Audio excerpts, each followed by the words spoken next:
Guys, ഇന്നത്തെ video എന്താണെന്ന് വെച്ചാൽ നമ്മളുടെ വീട്ടിലൊരു സ്പെഷ്യൽ കറി ഉണ്ടാക്കി വെച്ചേക്കാണ്. ഞാൻ കോളേജിൽ നിന്ന് വന്നപ്പോൾ എന്നോട് പറഞ്ഞത് നല്ല അടിപൊളി ഒരു കറി ഉണ്ടാക്കി വെച്ചിട്ടുണ്ട്. എന്ത് കറിയാണെന്നൊന്നും എന്നോട് പറഞ്ഞത്, എന്റെ ഫേവറേറ്റ് സാധനമാണെന്നൊക്കെ എന്നോടൊക്കെ പറഞ്ഞു ഗൈസ്.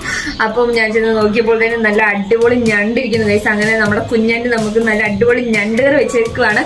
അപ്പൊ നമുക്കത് പോയി കഴിച്ചു നോക്കാം. കമാൺ, നമ്മുടെ ഞണ്ട് കറി ഇതാ ഗൈസ്.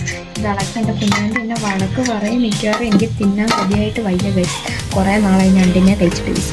അപ്പം നമുക്ക് ഞണ്ടിനെ കഴിക്കാം ഗൈസ്. അങ്ങനെ നമ്മുടെ ഞണ്ട് കറി എടുത്തിരിക്കുകയാണ്. ബട്ട് പൊറോട്ട നമ്മൾ പുറത്തുനിന്ന് കഴിച്ചാൽ കാരണം അപ്പച്ചനെ ഉണ്ടാക്കാൻ വയ്യായിരുന്നു. അത് കാരണം നമ്മുടെ ഞണ്ട് കറിയൊക്കെ എങ്ങനെയുണ്ടെന്ന് നമുക്ക് നോക്കാം. നമ്മുടെ കുഞ്ഞുണ്ട്, നമുക്കിത് കഴിച്ച് നോക്കാം ഗൈസ്.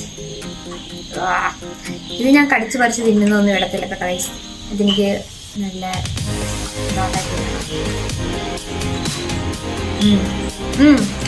നല്ല ഗൈസ്.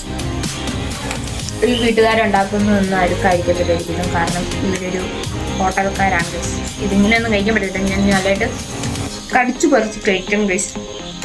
അപ്പം ഞാൻ കഴിച്ചിട്ട് വരാം ഗൈസ്. Bye bye.